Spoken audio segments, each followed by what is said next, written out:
정부가 한국인 납치, 감금 범죄에 대응하기 위해 캄보디아 정부와 공동 TF를 꾸립니다. 한국인 피의자 국내 송환을 두고는 여야 공방이 벌어졌는데요. 네, 관련한 정치권 소식을 오늘 두 분과 짚어보겠습니다. 배종호 한국정치평론가협회장, 정호김 전 의원 모셨습니다. 두 분 어서 오십시오. 네, 안녕하십니까? 반갑습니다. 네, 한국과 캄보디아 정부 이 공동 합동 대응 TF를 구성하기로 합의했습니다. 우리 경찰이 현지로 파견돼서 우리 국민에 대한 어떤 사건을 전담하는 코리안 데스크 설치는 무산이 됐습니다만 이런 내용을 현지에서 나누기도 했는데요. 한국인을 발견하면 즉시 구조한다라는 내용들도 담겼습니다. 어제 구금자 송환까지 정말 일주일 동안 정말 우리 국민의 관심을 받았던 캄보디아 사태 좀 어떻게 보셨습니까? 네, 매우 발빠르게 우리 정부가 이 문제에 나서고 있는 것 같고요. 일단 양국 정부, 한국 정부, 캄보디아 정부가 말씀하신 대로 합동 대응 TF를 구성하기로 했습니다. 그래서 이제 이 온라인 사기라든지 감금, 납치 이런 범죄에 대해서 공동 대응하기로 했고요. 예. 그리고 또 양국이 합동 대응 TF를 정례화하기로 했습니다. 그래서 수사 정보라든지 증거 이런 부분도 공유하기로 했고요.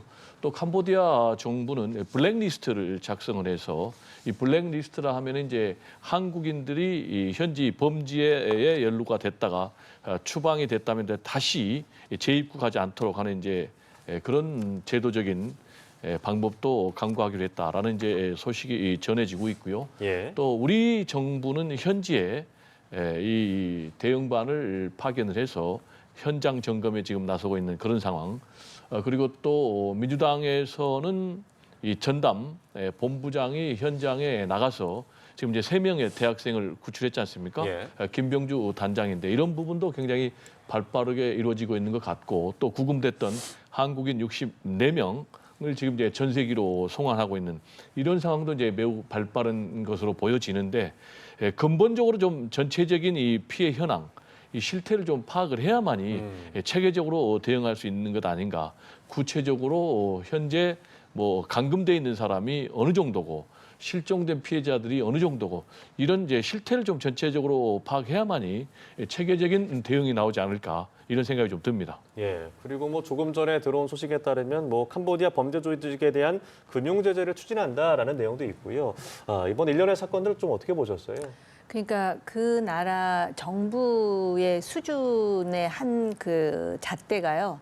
외국에 실종이 됐다라든지 인질로 잡혀 있다든지 아니면 외국에 파병을 갔는데 실제로 그 뭐라 그럽니까 미싱인 액션이라 그래갖고 사망한 것이 확인되지 않았는데 확인할 수 없는 그러니까 어디 있는지 그랬을 때 정부가 그들을 구출하기 위해서 또는 그 시신을 수습하기 위해서 얼마나 기동적으로 움직이는가 이것이 정부의 수준을 말해주는 거거든요. 예. 그런 차원에서 미국이라는 나라는 소위 어떤 미국인도 외국에 남겨져 있게 하지 않겠다라는 모토로 지금까지 미국의 어떤 그런 그 뭐라 합니까 1등 지위를 유지하고 있었거든요. 그래서 사실은 그 어떤 주제보다 이 주제가 굉장히 한국의 이재명 정부로서도 중요한 주제인데요. 이 캄보디아 이 납치 문제는 말입니다. 역설적으로 작년 국감 올 국감이 아닌 작년 국감에서도 이 문제가 제기될 정도로 절대로 이것이 최신에 있었던 문제가 아니었다라는 것, 최근에 있었던 문제가.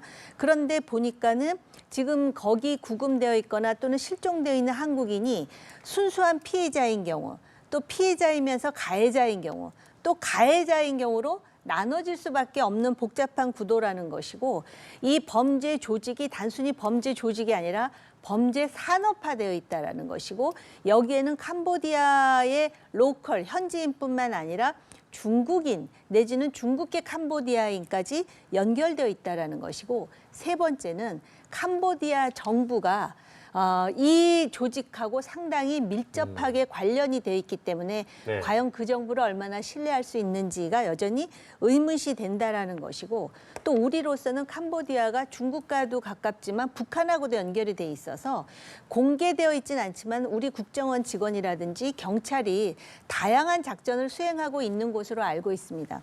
근데 지금 캄보디아 정부가 코리안 데스크 설치하자니까 그건 안 하고 우리가 뭐 블랙리스트도 만들고 대대적인 단속을 해가지고 너희한테 다 알려줄게. 그 한마디로 캄보디아 정부의 선의에 의존하는 지금 한국인 구출이 돼버리고 말았습니다. 예. 그러니까 여기서 사실은 우리가 중국과의 관계에서 내지는 또 ODA도 다양하게 그동안 수행하지 않았습니까?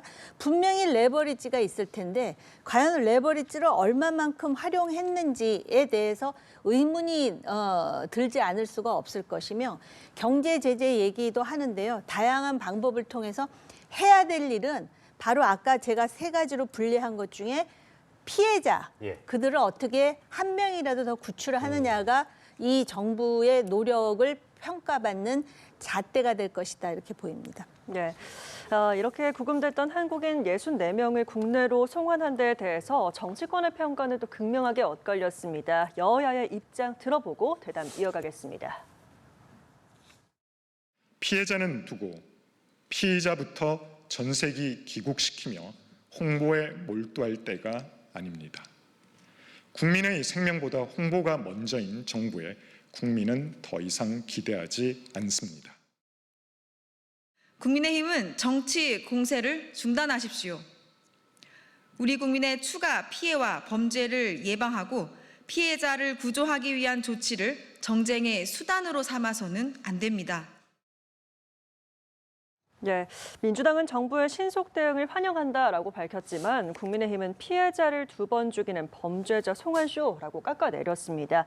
이 사태 책임론을 둘러싼 여야의 신경전이 좀 있는데요. 어떻게 들으셨습니까?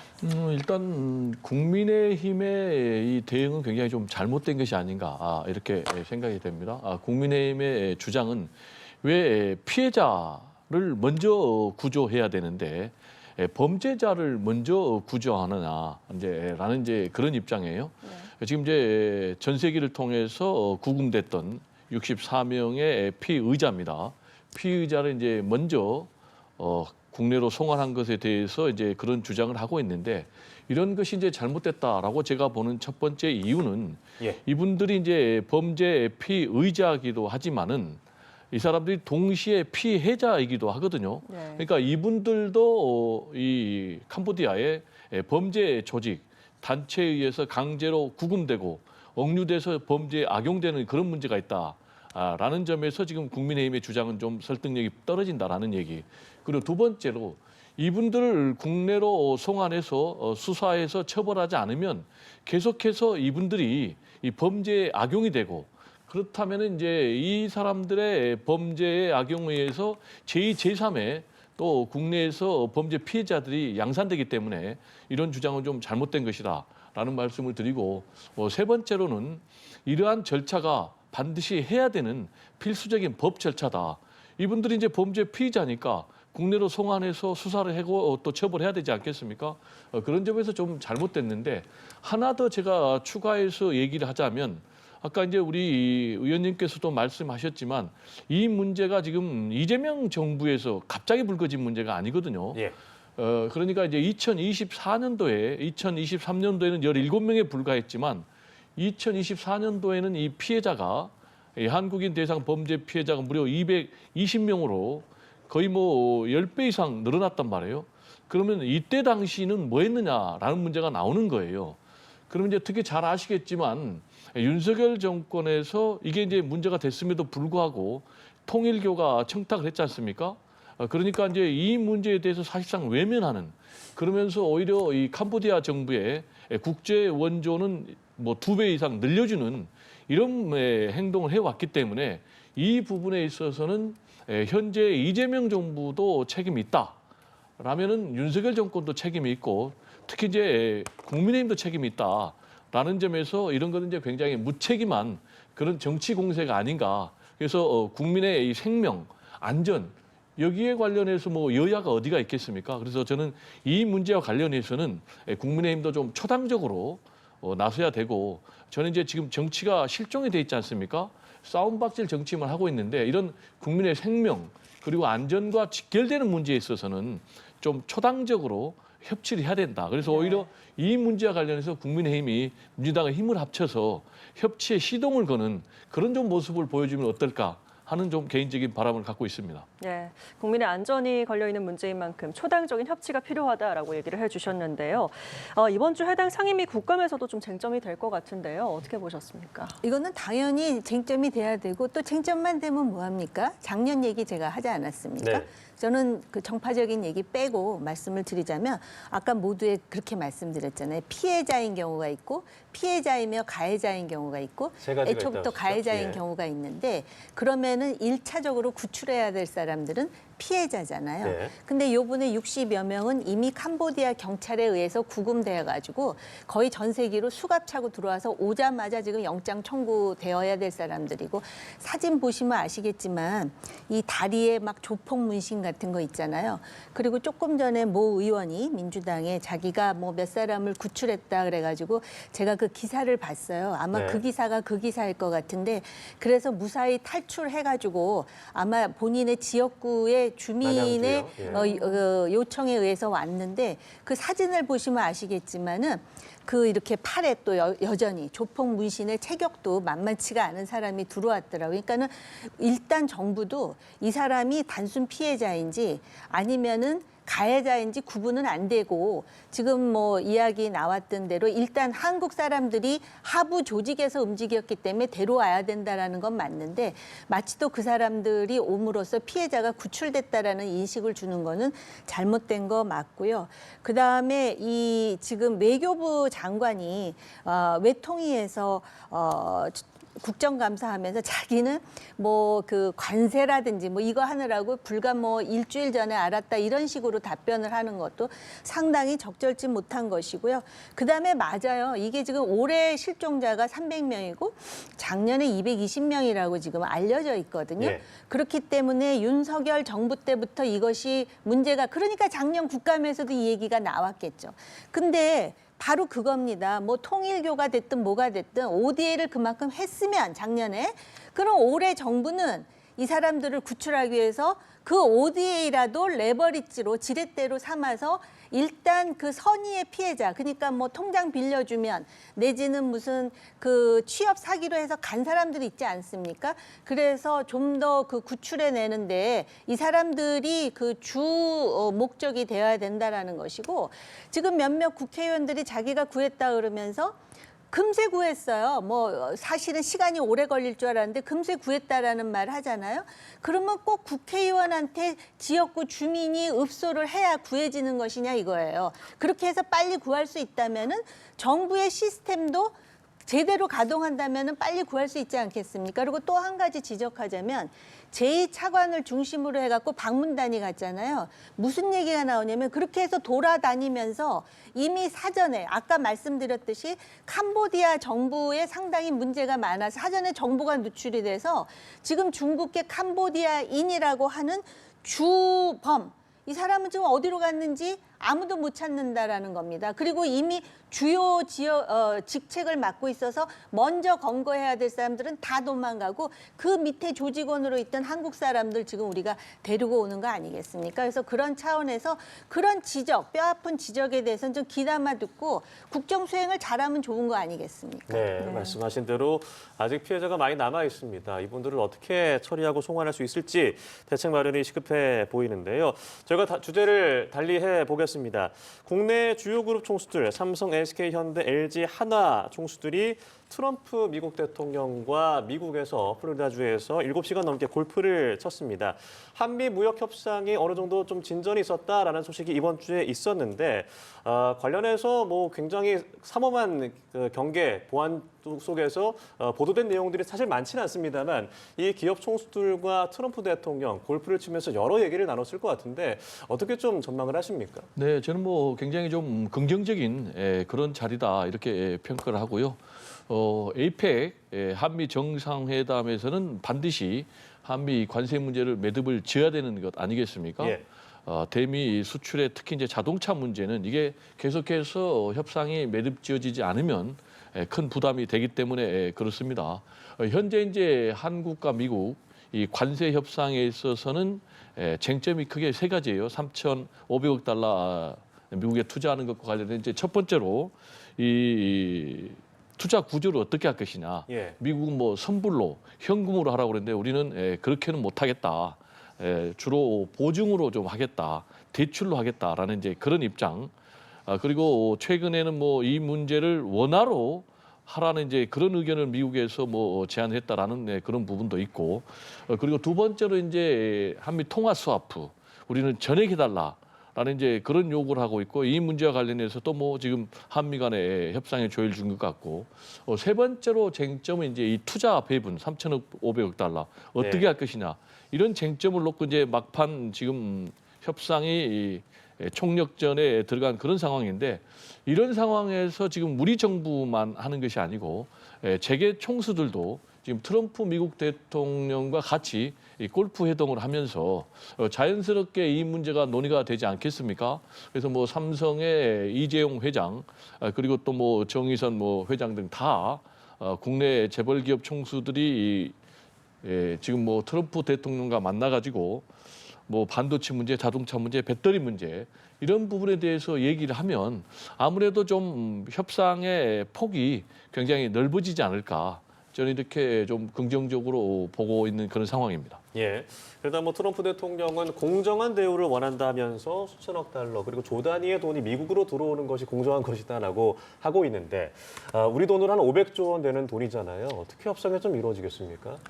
진짜 말도 안 되는 일이 지금 국제적으로 벌어지고 있고요. 예.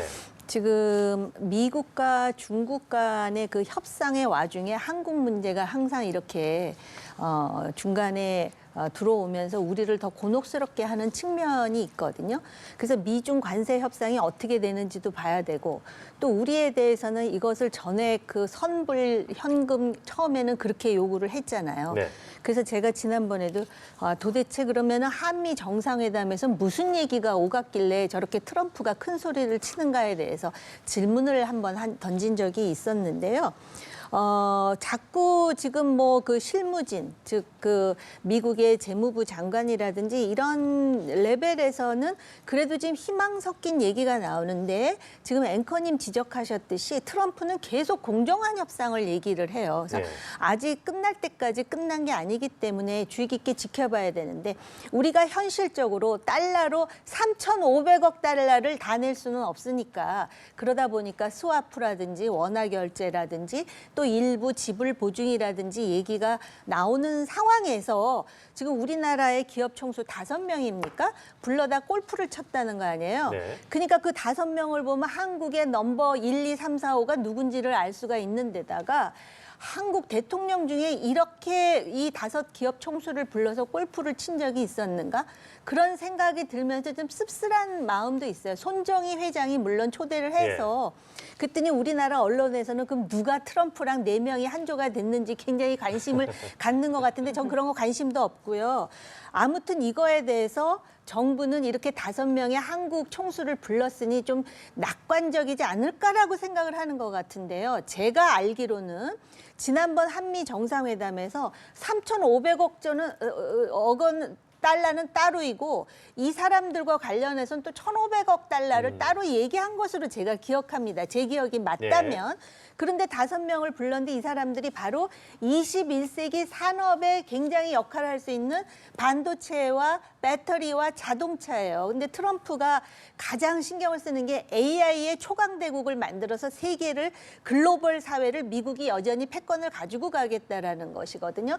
근데 우리는 5명의 총수들이 다 한국 사람이니까 다 민족주의자로 한국을 위해서 이렇게 생각을 하고 기대를 하는데, 5명의 총수 입장에서는 자기 기업을 살리고 계속해서 매출이 증진돼야 되고 이익이 창출돼야 되는데, 트럼프가 지금 미국 시장에서 옥죄고 있잖아요. 그럼 어떤 정책 결정을 할지 우리가 어떻게 장담할 수가 있겠습니까? 그리고 한국에 또 노란봉투법 해갖고 한국에선 한국대로 압박하고 미국에서 미국대로 시장을 가지고 이렇게 압박을 하면 이 사람들은 기업의 입장에서 합리적 선택을 하겠죠. 그렇기 때문에 저는 이 5명의 총수와 했다 그래가지고, 물론 이들이 한국의 총수니까 당신 그렇게 3,500억 달러를 부르는 게 아니라고 조심스럽게 완곡하게 할 수는 있지만 이걸 그렇게 연결시킬 수 있나라는 점에서 우리는 매우 신중해야 되고 지금 어찌됐든 간에 관계 장관들이 굉장히 열심히 뛰고 있고 에이펙 전에 3,500억 달러에 대해서 우리가 내야 된다면 예. 가장 한국에 유리하게 할 수 있는 방법을 좀 찾아서 그것이 관철됐으면 좋겠다라고 희망할 뿐이죠. 네, 골프 회동 이후의 상황도 좀 지켜볼 필요가 있을 것 같은데요. 저희는 주제를 또 한번 바꿔보도록 하겠습니다. 장동혁 국민의힘 대표가 그제 윤석열 전 대통령을 면회했다라고 합니다. 서울구치소에서 10분가량 일반 면회 형식으로 이루어졌는데 민주당은 정당 해산 시기가 다가오고 있다며 강도 높게 비판을 했습니다. 어떻게 보십니까? 일단 뭐 저는 장동혁 대표의 이런 행동이 매우 부적절한 그런 행동이다. 그리고 국민의힘의 미래 방향하고는 굉장히 잘못된 방향으로 정반대의 방향으로 가고 있다라는 얘기를 하지 않을 수가 없고요. 그런데 이제 장동혁 대표 입장에서는 왜 그렇다면은 이런 면회를 선택을 했을까? 네. 라는 것과 관련해서는 이제 본인이 기본적으로 당선되는 데 있어서 이 강성 극우 태극기 세력의 지지를 받아가지고 됐거든요. 그때도 얘기하는 게 이제 윤석열 전 대통령 윤 어게인을 외치면서 이 강성 태극기 이 극우 세력의 지지를 받았기 때문에 본인은 이 전당대회 과정에서 윤석열 전 대통령을 면회를 하겠다라는 이제 사실상 공약 아닌 공약을 했지 않습니까? 그런 것을 이제 지키기 위한 것인데 결국 이런 것을 이제 본인이 공개를 안 할 수도 있는데 공개를 했다라는 것은 앞으로 윤 어게인을 계속 외치면서 국민의힘을 끌고 가겠다라는 것이에요. 특히 이제 본인이 페이스북에서 밝힌 내용을 보면 그런 입장을 분명히 하고 있는데 하나로 뭉쳐 싸우자 이렇게 얘기를 하고 있어요. 네. 그러면서 하나로 뭉쳐 싸워야 되는 이유 이것과 관련해서 이제 두 가지 얘기를 했는데 하나는 국민의 편안한 삶을 지키기 위해서고 또 두 번째로는 무너지는 대한민국을 위해서 이 두 가지거든요. 근데 저는 좀 개인적으로 공감하기 어려운 게 우리가 잘 알지만은 12.3 비상계엄 내란에 의해서 대한민국이 무너졌지 않습니까? 그리고 국민의 편안한 삶이 사실은 해친 것 아니겠습니까? 파괴된 것 아니겠습니까? 그런데도 불구하고 본인이 거꾸로 이런 이제 윤석열 전 대통령 내란 수괴 아닙니까? 이분을 이제 면회하는 그런 명분으로 하나로 뭉쳐 싸우자라고 얘기를 하고 있기 때문에 이거는 정반대의 지금 그런 논리를 얘기하고 있다. 그래서 과연 누가 이런 논리에 공감을 하겠는가? 그러면서 또 윤석열 전 대통령이 기도로 또 뭐 성경 말씀을 읽으면서 단단히 무장하고 있다. 이렇게 또 얘기를 하고 있어요. 그렇다면은 우리 국민들 입장에서는 윤석열 전 대통령의 12.3 비상계엄 내란으로도 얼마나 충격을 받았습니까? 만약에 그 비상계엄이 성공했다면 수많은 사람들이 학살당했을 거예요. 특히 이재명 전 대통령도 살아있지 못할 건데 그렇다면 이 메시지를 보면은 윤석열 전 대통령의 제2의 내란을 지금 응원하고 있는가? 그리고 본인이 그래서 과연 제2의 윤석열이 되겠다는 것인가? 이런 좀 의문이 들기 때문에 국민의 한 사람으로서 상당히 좀 걱정이 되는 그런 상황입니다. 네. 장동혁 대표도 이렇게 면회 사실을 공개한 이유를 생각을 해보면 뭐 보수 지지층 결집이라든지 내부 단합을 좀 의도를 했을 것 같은데요. 당내 내홍이 재점화되지 않을까 어떻게 좀 보십니까? 일단 지금 이재명 정부가 들어선 지 반년도 안 됐어요. 네. 그런데 이번에 국감에서 보시다시피 그 조희대 대법원장 문제에서부터 김현지 부속실장 문제에 이르기까지 거기다 관세 협상 아직도 지금 마무리가 안 돼 있잖아요. 거기다 부동산 갑자기 대책해가지고 전 국민이 입이 나와 있습니다. 거기다 지금 캄보디아 얘기했잖아요. 네. 이거 뭐 시원한 대책이라고 볼 수도 없어요. 근데 인사 문제는 아주 그 빈번히 나오는 쟁점이고요. 그래서 사실은 잘하는 정치라고 할 수 없고 여기서 사실은 보수 정당이 대한 정당으로서의 모습을 보여주면 상당히 부각될 수 있는 기회인데요. 예. 그거를 갑자기 대표 경선의 공약을 실천하려고 했는지 모르지만 그 소위 윤석열 전 대통령을 방문해서 10분 만났다고 지금 이렇게 이제 얘기를 하잖아요. 그러면서 별로 잘한 것 없는 민주당으로부터 공격받는 빌미를 당대표가 그러니까 제가 볼 때는 지금 이 장동혁, 저 개인 의견입니다. 예. 본인 정치를 하는 것이지 이건 보수 정치가 아니에요. 어. 그러면서 뭐라 그러냐면 편안한 삶, 무너지는 대한민국으로부터 그 대한민국을 구하려면은요. 그 자신들의 어떤 그 골수 뭐라 그럽니까? 짠물 그 지지자라고 합니까? 네. 그 사람들만 쳐다보는 이 정치를 해가지고 안 된다고 제가 거의 과장하자면 수백 번도 더 말한 것 같은데요. 이렇게 해갖고 어떻게 국민의힘을 대한 정당이라고 생각하겠어요. 여태까지 별로 잘한 것도 없는데 정권 잡아서 민주당이 그렇게 그 뭐라 그럽니까 여러 가지 시행착오를 겪으면서 30%대까지는 올라왔는데 그 이상으로 치고 올라오려면은 정말 대한 정당으로서 예를 든다면 부동산이라든지 캄보디아라든지 비판만 하는 것만으로도 올라가지만 대안도 제시하고 그러면서 내부 개혁을 해야 되는데 하나도 달라진 것이 없어요. 그 왜 그런가? 장동혁 대표 스스로가 자기의 지지 기반이 바로 그 짠물 지지자들이라고 생각하니까 이거 얼마나 이기적인 겁니까? 아니 지금 지지 기반을 확대하면 크게 클 수가 있는데 그거 안 하는 거잖아요. 전 비판하고 싶어요. 그래서 그런 예, 점에서. 오늘도 몸담았던 이 정당에 대해서 좀 비판을 좀 하시는 정호김 전 의원의 말씀까지 들어보겠고요. 오늘 대담은 여기까지 하겠습니다. 지금까지 배종호 한국정치평론가협회장, 정호김 전 의원과 함께했습니다. 두 분 감사합니다. 네, 감사합니다.